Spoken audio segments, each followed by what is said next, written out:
everyone, how are you all? This is Kritika Bharti, your commerce teacher. I'm sure that you're staying at home, you're staying safe.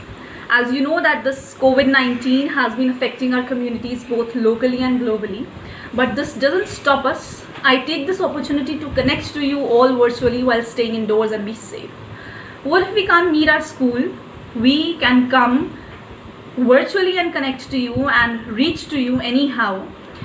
Therefore, this DVPS, our school, has taken this initiative to educate you while staying safe at home. Okay, class 10th. Now we will be continuing with our economics chapter number 7, theory of demand, topic demand curve. Now, what is demand curve? It is a graphic statement or presentation of the relationship between product price and the quantity of the product demanded. Means it is a direct relationship between what? Between the price of the commodity and between the demand of the commodity. It is drawn with price on the vertical axis of the graph and quantity on the horizontal axis. Now, what is it? This is the vertical axis. Now, this is going to show you the price, and what is this? This is horizontal axis. What is it? Is going to show you quantity of what? Of anything that you are demanding. Now there are two types of demand.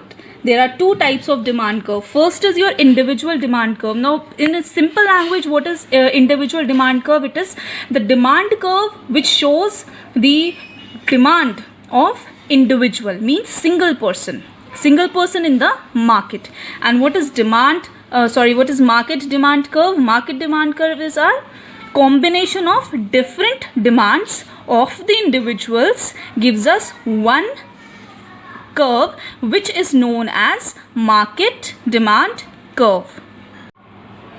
Okay, now the next topic is differentiate between individual demand schedule and market demand schedule. Now, what is demand schedule? Demand schedule is a tabular representation of the data that you have collected. Correct? That can be your individual data and that can be your market data. Individual data is what? Single person. Market demand data is what? Data collected of one or two more persons. First differentiate is it represents the desired quantity demanded of particular commodity which an individual stands ready to purchase at different possible prices. We have discussed that it is individual. So what it is that desired quantity demanded of particular commodity where an individual stands ready to purchase at different possible prices. Over here it indicates the total quantity of a particular commodity in the market which all the buyers are ready to purchase at different possible prices at a given moment of time. Moment is what? Moment is period of time. Second is the income of an individual affects the individual demand schedule of a particular commodity. That is that if income is increasing and if it is decreasing, it will directly hit the demand of the individual. Second is the income variations and its distribution among different groups of individual desire the overall market demand of a commodity. Means it is the income of all the individuals, of all the consumers that are present in the market. Third is individual demand schedule depends upon the taste, likings and desire to consume a commodity. If I don't like tea, I will not have tea. If you like coffee, you will have coffee. Therefore, the demand will be different. The market demand schedule depends upon the number of individuals desiring that commodity. Over here, if 10 people like tea, the demand of tea for 10 people will increase. If 10 people do not like tea, the demand for that will decrease. Last point is this schedule can be conveniently represented by individual demand curve. Means we can show it in an individual demand curve. This schedule can be represented in an individual demand curve. This can be represented by market demand curve. Means that this we can represent in demand curve. Next topic is law of demand. Now, what does law of demand says? It says that demand and price have a direct relationship.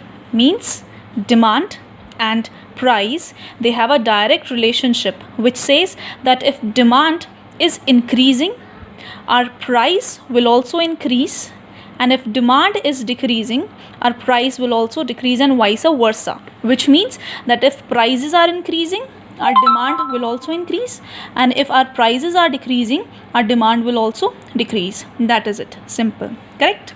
Next is characteristics of law of demand. First is general tendency. Now, general tendency is what? That the law simply indicates a general tendency of changes in quantity demanded with changes in price. That says that if our prices are increasing, demand will also increase, and vice versa. Second is relation to time. Relation to time means that the demand, it changes from time to time.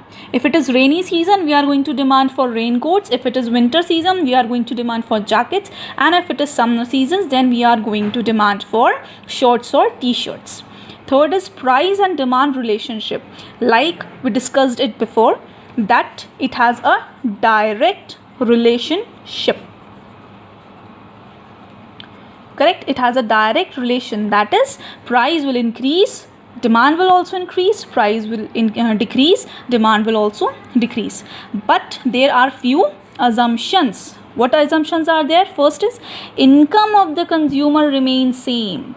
Correct? If our income of the consumer is same, then this law does not apply.